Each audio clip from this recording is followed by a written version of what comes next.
SSC GD 2026-এর জন্য প্রস্তুত তো? আজকের এই মক টেস্টটা দিলে বুঝতে পারবে তুমি সিলেকশন জোনে আছো নাকি ডেঞ্জার জোনে আছো। 20টা প্রশ্নের একদম পিআইকিউ প্যাটার্নে, আর প্রত্যেকটা থাকবে ক্লিয়ার এক্সপ্লেনেশন।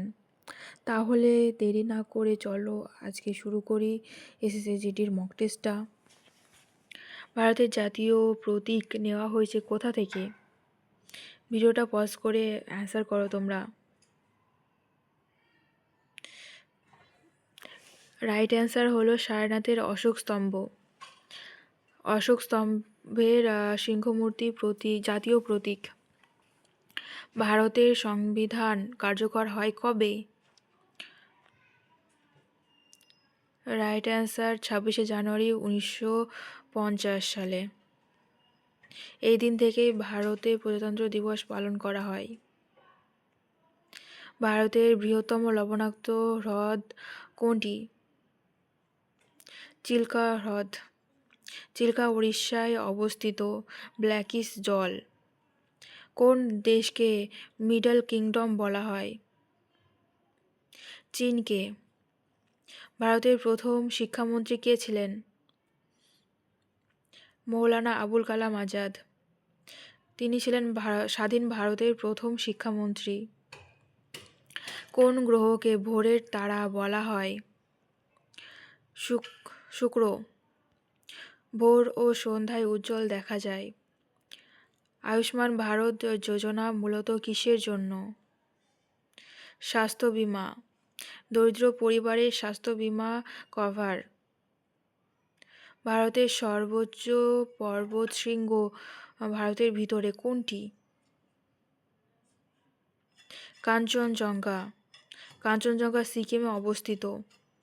কোন দিন জাতীয় সংহতি দিবস পালন করা হয়? তাড়াতাড়ি অ্যান্সার করে ফেলো তোমরা। এর রাইট অ্যান্সার হলো 31শে অক্টোবর।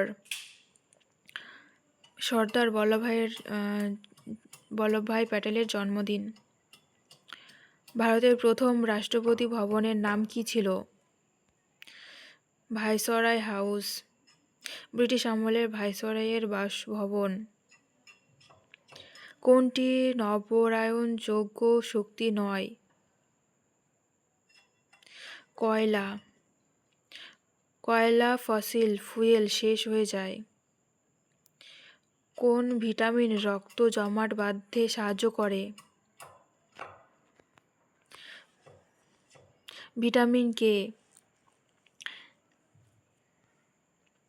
ভারতের বৃহত্তম রাজ্য কোনটি জনসংখ্যার দিক থেকে?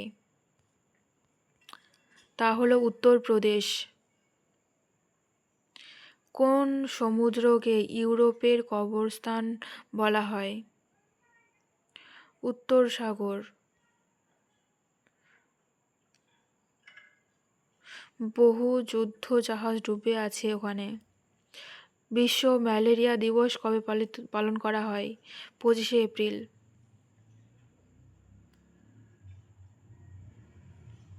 মানুষের দেহে বৃহত্তম অঙ্গ কোনটি? ত্বক। ভারতের প্রথম পারমাণবিক পরীক্ষা কোথায় হয়? পোখরানে। 1974 সালে স্মাইলিং বুদ্ধা।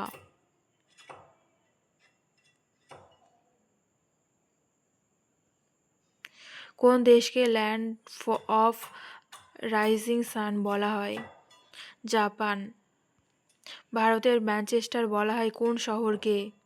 আহমেদাবাদকে। কোন গ্যাস রান্নার গ্যাস এর প্রধান উপাদান? এই কোশ্চেনটার অ্যান্সার কমেন্ট বক্সে কমেন্ট করে জানাও আমাকে।